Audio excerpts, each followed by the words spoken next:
Hello বন্ধুরা, welcome to my channel চোখের খিদে। আবারও আমি নিয়ে চলে এসেছি একটা নতুন রান্নার রেসিপি। আজকে আমি বানাবো মাশরুমের দুর্দান্ত টেস্টি একটা রেসিপি। তো চলো চটপট শিখে নেওয়া যায় কী করে বানানো যায় মাশরুমের এই রেসিপি। এটার জন্য আমি নিয়ে নিয়েছি কিছুটা মাশরুম। আমি এখানে 1 প্যাকেট মাশরুম নিয়েছিলাম, তার সঙ্গে নিয়ে একটা মিডিয়াম সাইজের পেঁয়াজের অর্ধেক, 1 টুকরো আদা আর 4 কোয়া রসুন এবং একটা টমেটো। এখানে আমি মাশরুমটাকে প্রথমে নুন জলের মধ্যে সেদ্ধ করে নেব। নুন জলে সেদ্ধ করাতে মাশরুমের গায়ে যদি কোনো রকম ব্যাকটেরিয়া থেকে থাকে সেটাও কিন্তু মরে যায়। তো ভালো করে ধুয়ে তারপরে নুন জলেতে সেদ্ধ করে নিয়েছি। নুন জলে সেদ্ধ করে নেওয়ার পর সেই জলটাকে ফেলে দিয়ে নর্মাল জলে মাশরুমটাকে আবার ভালো করে ধুয়ে নিয়েছি। মাশরুমের রেসিপির জন্য তোমরা কিন্তু যে কোনো ধরনের মাশরুম ইউজ করতে পারো। আমি মাশরুমগুলোকে ছোটো ছোটো করে টুকরো করে নিয়েছিলাম, পিস করে রেখে দিয়েছিলাম। আর এরপরে পেঁয়াজ, আদা, রসুন, টমেটো সবগুলোকে গ্রেট করেছি। আমি কিন্তু কোনো রকম মিক্সিতে পেস্ট করিনি, সবগুলোকে গ্রেট করে নিয়েছি। এরপরে তেলটাকে কড়াইতে গরম হতে দেব। তেলটা গরম হয়ে যাওয়ার পর তেলের মধ্যে আমি ফোড়ন দেব। এখানে আমি জিরে ফোড়ন ইউজ করেছি।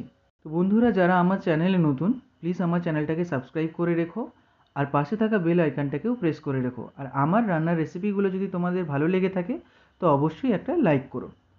তেল গরম হয়ে যাওয়ার পরে ফোড়নটা দিয়ে দেওয়ার পরে যখন জিরেগুলো ভালো করে ভাজা হয়ে যাবে সেই সময় আগে থেকে গ্রেট করে রাখা পেঁয়াজ, আদা, রসুন সবগুলোকে দিয়ে কিছুক্ষণ ফ্রাই করে নেব। একটু হালকা ফ্রাই হয়ে যাওয়ার পর তারপরে কিন্তু টমেটোটাকে আমরা অ্যাড করব এর মধ্যে।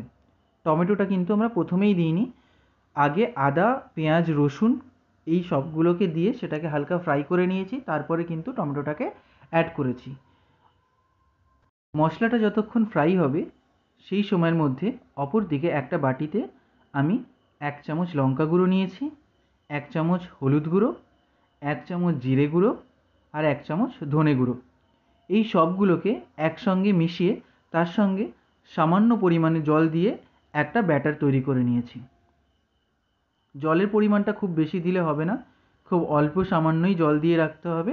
তারপরে মশলাগুলোকে খুব ভালো করে মিক্স করে নিতে হবে। এদিকে আমাদের মশলাটাও ভালো মতো ফ্রাই হয়ে গিয়েছে, হালকা তেল ছেড়েছে। এর মধ্যে দিয়ে দিতে হবে এই মশলার ব্যাটারটা।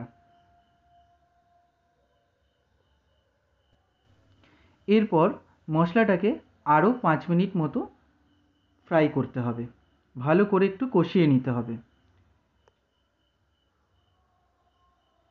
এখানে কিন্তু আমি বাটিটা ধুয়ে আরও কিছুটা জল ইউজ করেছি।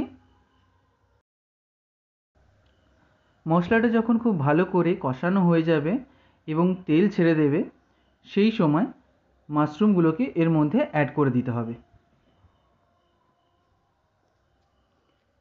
মাশরুমটা অ্যাড করে নেওয়ার পরে আবার এটাকে কিছুক্ষণ মাশরুমের সঙ্গে ফ্রাই করতে হবে মশলাটাকে। এতে মশলাটা খুব ভালো করে মাশরুমের সঙ্গে মিক্স হয়ে যায়। মাশরুমটা অ্যাড করার পর এটাতে স্বাদ মতো পরিমাণ মতো নুন ব্যবহার করতে হবে। মাশরুমটা ভালো করে কষিয়ে নেওয়ার পর যখন মাশরুমের গা থেকে তেল ছেড়ে দেবে সেই সময় এর মধ্যে জল অ্যাড করে দিতে হবে। খুব বেশি জল দিলে হবে না, পরিমাণ মতো জল ইউজ করতে হবে এবং সেই সময় মাশরুমটাকে ঢাকা দিয়ে হাই ফ্লেমে আরও 5 মিনিট রান্না হতে দিতে হবে। তাহলেই রেডি হয়ে যাবে আমাদের খুবই টেস্টি একটা মাশরুমের রেসিপি। এইভাবে মাশরুম রান্না করলে খুব সহজেই এবং খুব অল্প সময়ের মধ্যে তৈরিও হয়ে যায় এবং এটা খেতে খুবই টেস্টি হয়। আমি রেকমেন্ড করব তোমরাও অবশ্যই একবার বাড়িতে এটা ট্রাই করো আর আমাকে কমেন্ট করে জানিও কেমন টেস্টি হয়েছিল। আর আমার ভিডিও ভালো লাগলে অবশ্যই আমার ভিডিওতে একটা লাইক করো। দেখা হবে পরের ভিডিওতে অন্য একটা রেসিপির সাথে।